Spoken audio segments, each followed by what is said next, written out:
क्या आप जानते हैं भगवान शिव ने आखिर कामदेव को भस्म क्यों कर दिया था? इसकी असली वजह जानकर आप चौंक जाएंगे।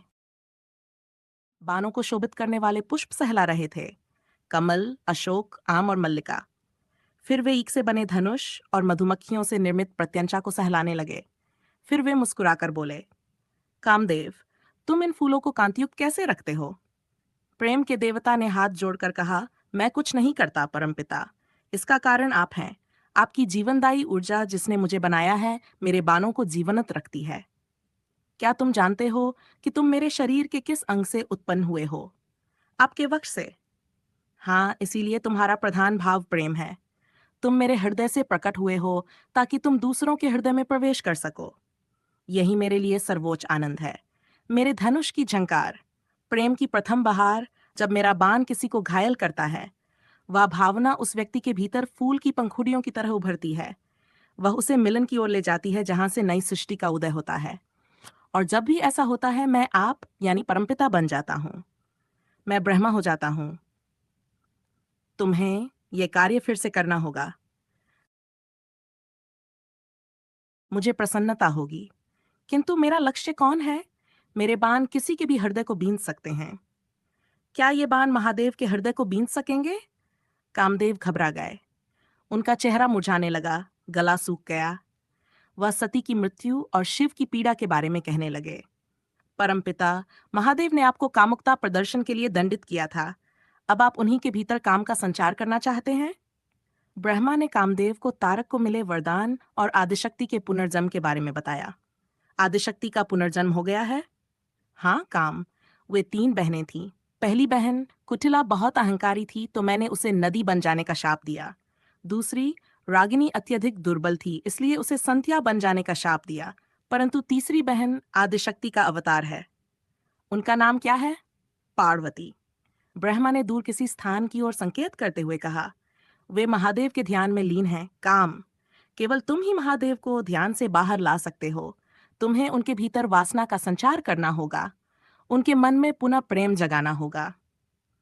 कुछ समय पहले ही पार्वती ने शिव की भक्ति और तपस्या आरंभ की थी। हिमालय राज हिमवंत और उनकी पत्नी मैना से जन्मी राजकुमारी पार्वती उन्हें पीछे छोड़ आई थीं। उनके माता पिता उनकी बहनों के लिए शोक करते थे, जिन्हें ब्रह्मा ने शाप दिया था। मैना ने पार्वती से रुकने की विनती की, लेकिन उन्होंने मां को अपने जन्म से जुड़ी भविष्यवाणी याद दिला दी। क्या आप भूल गईं कि नारद मुनि ने मेरी जन्म कुंडली देखकर क्या कहा था? उन्होंने कहा था कि मेरा जन्म शिव की पत्नी बनकर उन्हीं में विलीन हो जाने के लिए हुआ है। मैं बचपन से कैलाश पर्वत पर महादेव के साथ रहने का स्वप्न देखती आई हूँ। शिव ही मेरी नियति है और मुझे उसी मार्ग पर रहना है। आप शोक मत कीजिए माँ, मुझे आशीर्वाद दीजिए कि मैं अपने अस्तित्व का अर्थ जान सकूं। हिमालय पर्वत पर जाकर पार्वती ने शिव की उपासना आरंभ कर दी। कामदेव उनकी ओर देख रहे थे। तभी उनकी दृष्टि महादेव पर पड़ी, जिसे देखकर कामदेव भयभीत हो गए। वह महायोगी ध्यान की मुद्रा में स्थिर बैठे थे। उनकी आंखें बंद थीं, बाहें तनी हुई थीं, रीढ़ बिल्कुल सीधी। वह दुख में ऐसे डूबे थे मानो पत्थर से लहू रिस रहा हो। कामदेव भय से कांपने लगे। उनकी उंगलियां बाण उठा नहीं पा रही थीं, किंतु ब्रह्मा के शब्द कामदेव का हाथ पकड़कर धनुष की प्रत्यंचा चढ़ा रहे थे। तारक के लिए कामदेव ने निशाना साधा और बाण छोड़ दिया। बाण जैसे ही शिव की ओर बढ़ा, मधुमक्खियां गुंजार करने लगीं और पक्षी गुनगुनाने लगे। सुगंधित प्यार महादेव के केश सहलाने लगी। उसने महादेव के नथुनों से प्रवेश करके इंद्रियों को सिक्त कर दिया। कामदेव के प्रभाव से वसंत प्रकट हो गया था। मिलन की अतु, प्रकृति में संभोग का समय। कामदेव का बाण भगवान शिव के हृदय में उतर गया। उसके 4 पुष्प शिव के चट्टान जैसे दृढ़ मन में जड़ें जमाने का प्रयास करने लगे। वे उनके भीतर प्रेम जगाने का प्रयत्न कर रहे, संताप के रेड़ में भाव उत्पन्न करना चाह रहे थे। शिव कुपित हो गए। उन्होंने अपने नेत्र खोल दिए। उन्होंने तीसरा नेत्र भी खोल दिया। उनके तीसरे नेत्र से नारकीय ज्वाला निकली, जिसने कामदेव को भस्म कर दिया। सारे पक्षी और फूल लग गए, ब्रह्मांड थर्रा उठा। कामदेव का बाण नष्ट हो गया।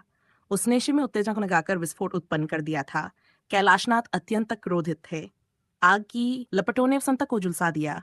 भोग के बाण ने शिव के योग में बाधा डाली थी और उनकी ज्वाला अब कामदेव के रोम रोम को जला रही थी। ये आपने क्या कर डाला? ब्रह्मा विलाप करने लगे। वे दौड़ते हुए शिव के पास आए। अन्य देवता भी प्रकट हो गए और कामदेव के भीषण अंत पर शोक मनाने लगे।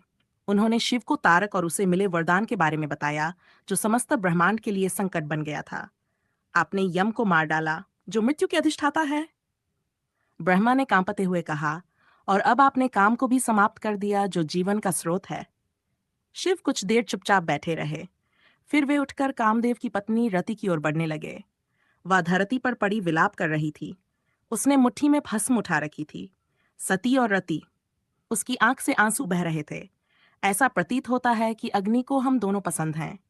सती ने आत्मदाह किया था, अब रति को जलना पड़ रहा है। सती जलकर भस्म हो गई थी, किंतु रति सदा जलती रहेगी। नहीं, शिव ने उसके शीर्ष को स्पर्श किया। कामदेव द्वापर युग में पुनः जम लेंगे और तुम दोनों का फिर से मिलन होगा। रति ने अपने ऊपर पति की भस्म लगाई तो ब्रह्मा ने महादेव को उनका त्रिशूल सौंप दिया। आपको भी सती से पुनः मिलना होगा। उन्होंने कठोर तपस्या आरंभ कर दी है। मैं फिर किसी के प्रति आसक्त नहीं होना चाहता। मैं देख चुका हूं इच्छा कैसे माया से बांध देती है। किंतु वह आपकी सती हैं, आपकी अपनी हैं। उन्होंने आपसे कभी अलग न होने के लिए ही पुनर्जन्म लिया है। आपने मुझे सृष्टि की रचना का मंत्र दिया था और अब आपकी संतान ही इसकी रक्षा कर सकती है। शिव और शक्ति का यह मिलन चिरस्थायी है। कृपया इसे होने दें। यह तारक को पराजित करने के लिए ही नहीं, अपितु ब्रह्मांड के पालन पोषण के लिए भी अनिवार्य है। अभी नहीं, अभी नहीं। शिव पार्वती को देखने लगे। वह देख रहे थे किस प्रकार वे बर्फीले शिखर पर तपस्या कर रही थीं। कैसे वह हर रात बर्फ में जम जाती और सुबह फिर सामान्य हो जाती थीं। महादेव देख रहे थे कि वे किस प्रकार भोजन और पानी का त्याग करके केवल पत्तों पर जीवित थीं। फिर कैसे उन्होंने धीरे धीरे पत्तों का भी त्याग कर दिया। कैसे पार्वती केवल शिव के नाम के बल पर निर्वाह कर रही थी। कैसे उनकी देह ढह रही थी, परंतु उनका प्रेम उन्हें बल दे रहा था। अपर्णा। पार्वती अपने स्थान से नहीं हिली। अपर्णा। पार्वती ने आंखें खोलीं। वह शब्द गूंज रहा था, मानो बर्फ ने धीमे से कुछ कहा हो। शिव पार्वती के समक्ष खड़े थे। कामदेव की वासना को ठुकराने वाले शिव ने पार्वती के प्रेम को अपना लिया था। पार्वती के योग ने शिव को पुनः भोग के लिए प्रेरित कर दिया था। शिव ने पार्वती को ऐसे दुलारा कि उनकी क्षुधा पूर्णतः शांत हो गई। अपर्णा? पार्वती ने पूछा। हाँ, आप अपर्णा हैं, यानी वह जिसने पर्ण का भी त्याग कर दिया। परंतु स्वामी, मेरे माता पिता ने मेरा नाम पार्वती रखा था। पार्वत सती, अपर्णा, उमा। शिव ने उन्हें गले लगा लिया। ये सब आप हैं और ये सब मेरी हैं। अगर भगवान शिव और सनातन धर्म की ऐसी ही अद्भुत, रहस्यमयी और हृदय को छू लेने वाली पौराणिक कथाएं आपको पसंद आती हैं, तो इस वीडियो को एक लाइक देकर भगवान शिव के प्रति अपनी श्रद्धा अवश्य प्रकट करें। कमेंट में हर हर महादेव अवश्य लिखें, ताकि महादेव का आशीर्वाद आप सभी पर बना रहे। हमारे चैनल को सब्सक्राइब करें और बेल आइकन दबाना न भूलें, क्योंकि यहाँ आपको हर दिन ऐसी दिव्य और दुर्लभ पौराणिक कथाएं सुनने को मिलेंगी। हर हर महादेव।